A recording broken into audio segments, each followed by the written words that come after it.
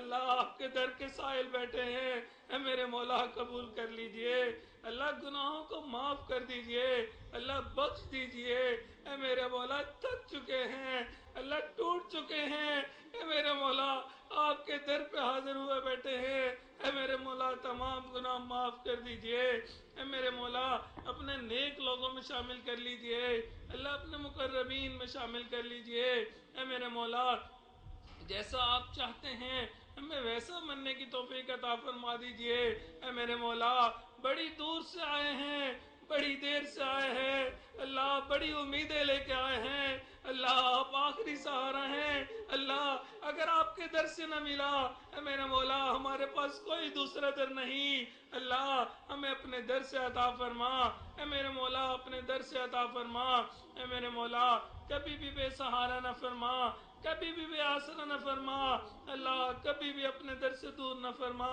اے میرے مولا در در کے دھکے کھانے سے محفوظ فرما اے میرے مولا ٹوٹے دل لے کے بیٹھے ہیں اللہ کشکول پھیلائے بیٹھے ہیں اے میرے مولا چولیاں پھیلائی ہوئی ہیں، اے میرے مولا ہم آپ کے در کے منگتے ہیں، اے میرے مولا عطا کر دیجئے، اللہ عطا کر دیجئے، اے میرے مولا ہم سے راضی ہو جائیے، اللہ راضی ہو جائیے، اللہ راضی ہو جائیے، اللہ اگر آپ نے راضی نہیں ہونا، اتنے برے اعمال کیے ہم نے، اللہ پھر بھی ہم سے راضی ہو جائیے، اے میرے مولا پھر بھی ہم سے راضی ہو جائیے، اللہ ہم نے دنیا کے فقیر کو دیکھا، ایک در سے نہ ملے دوسرے پہ چلا جاتا ہے، دوسرے سے نہ ملے تیسرے پہ چلا جاتا ہے، اللہ اس کا مسئلہ کوئی نہیں، اے میرے مولا مسئلہ تو ہمارا ہے، ہمارے پاس آپ کے در کے سوا کوئی دوسرا در نہیں، اے میرے مولا ہمیشہ اپنے در سے عطا فرما، اللہ کبھی بھی دور نہ فرما، اللہ دھکے نہ دے دیجئے،